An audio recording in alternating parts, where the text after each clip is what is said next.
must be exciting to finally talk about the film, but because of the secret nature of it, you know, wanting to be preserved for the audience, what can you divulge and what can you not, and how tough? Well, we can divulge nothing at this point, but we worked really hard to protect the secrets of the movie because this is the end of 10 years of storytelling, and I think a lot of people have, you know, emotionally invested quite a bit into the Marvel Universe, so we want to make sure that they have, you know, the best experience that they can have when they go in to see the movie. So we wrote fake pages for the script. We distributed fake pages. Yes, none of the actors have actually read the entire script or the real script, and so very few people actually know what's going to happen in the movie. And is it true that no one's seen it yet, besides obviously you guys? It is true. Yeah, I mean, look, we know there's a lot of very risible things that happen in the film. And it's hard when you see it not to talk about it. So we really wanted the whole world to be able to experience the film at the same time without having being tipped to what's happening in the movie. So yeah, we've been holding the film. We're going to screen it for the first time only a couple days before it opens worldwide. I think that's a wise choice. Everybody's like so excited. I'm now going to go to the cinema and watch it. Yeah, I think it will be fun. Well, it's important. I mean, we really feel like this is one that people need to see quickly before anybody spoils it for them. Yeah, no, absolutely. We can say, even, you know, looking at the billboard, that there's going to be a lot of fan-satisfying moments, right? Without question. I mean, this is the first time that all of their favorite characters are gathering together in one movie and interacting with each other, and there's a lot of different interactions. That was part of our focus when we were working on the script, was who interacts with who and when, and as you can imagine, it's some combustible relationships. I would have expected it to be a very tight script, but I've been interviewing the actors and they said that you encourage them to improvise a lot. How much is that fun for you?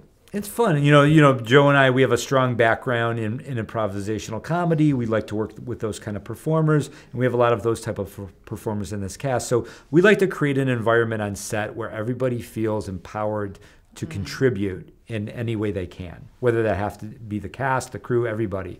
So especially with performers, with actors, we like to create an environment where they feel free to understand the scene properly, of course, and give us what we need in order to tell the story, but also feel free to find ways to express it in the way that they think their character may, or that they can as a performer uniquely bring it across. And that's sort of where the magic happens. And yeah, we chase that. Especially without giving anything away, because I don't know anything, but I suppose the Robert Downey Jr. and Benedict Cumberbatch interactions. Oh yeah, they're marvelous together. Those two characters are such an interesting contrast and comparison, because they're very similar on one level in that they're both very egotistical, very self-absorbed, very confident, but they come from opposite ends of the spectrum in terms of, like, one is a man of science, one is a man of magic. So to see them mixed together and sort of see their points of view is a really fun thing. Yes, the Sherlock. Oh yeah. Yeah, exactly. Yes. Yeah.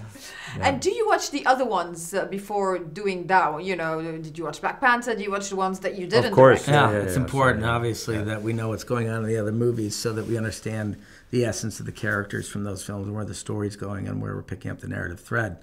In particular, while we were making this movie, we had to work very closely with Ryan Coogler and Taika Waititi, because Black Panther and Thor Ragnarok were shooting at the same time as we were shooting. So we had to stay in constant communication about how the movies were developing, what was happening in the storytelling, so that we made sure that we had consistency in the characters.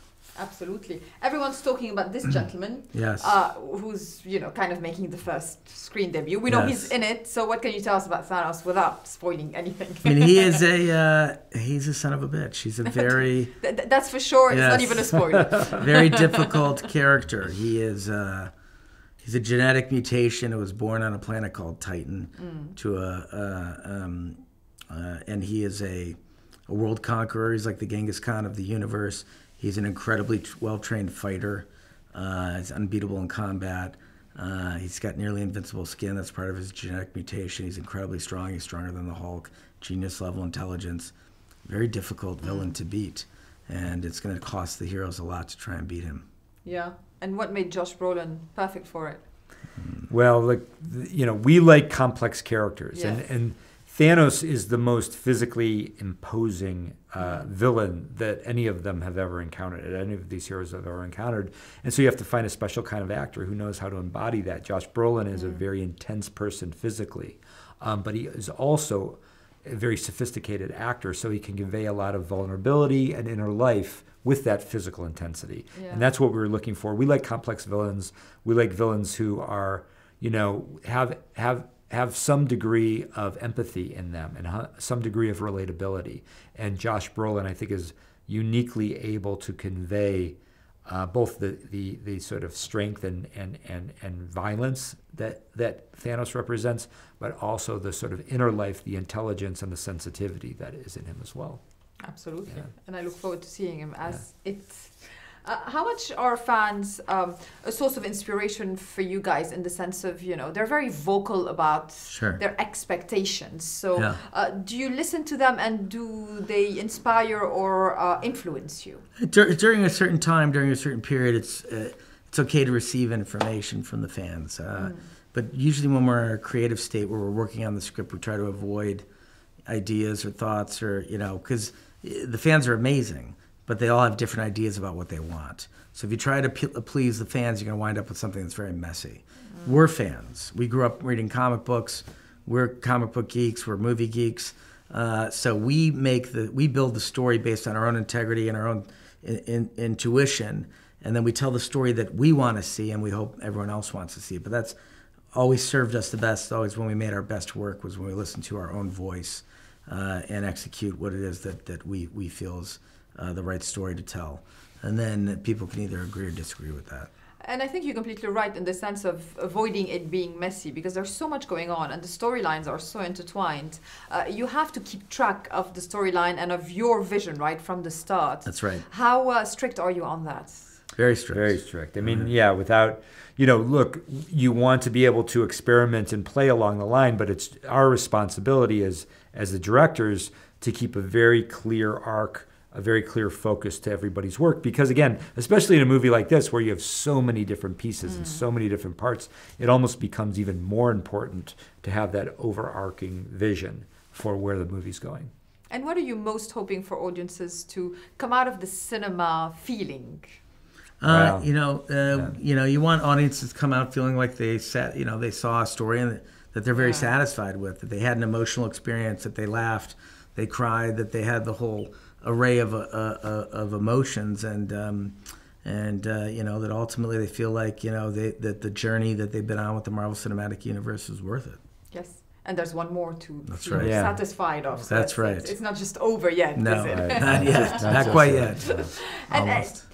Comic books and superhero movies seem to have such a lifespan with audiences all over the world. I come from the Middle East, and you go to a Comic-Con, and there's like all of them coming in cosplay. Are you able to gauge now, because you're so involved in it, what makes the audience dream so much, interact so much with it, and want it over and over again? I think this is it's a modern mythology. I think that these characters represent something to them. They find a part of their personality in each of the characters. They identify with them. I think that Marvel characters in particular are very human. They're flawed, and I think that people appreciate those flaws and sometimes love the weaknesses more than they love the strengths of the characters. Bucky Barnes is a very popular character, and he's perhaps one of the most damaged characters, psychologically, has a very tragic background. And I think that that's what people like about him. So I think, it's really, it's not unlike a sports team. You want something to root for in life. You want characters to root for.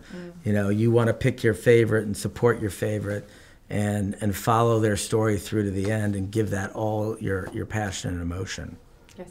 I want to be T'Challa. You did? Yes. Yeah. Oh my gosh, that's a great question. Yeah, Thanos. No. Thanos, right. I don't know. I love all these characters, and it's hard for me to pick. I have a soft spot in my heart for Rocket. I think he's he's cool. Yes, he's very funny. And it's impossible to choose, honestly. There's so many great characters. Yeah.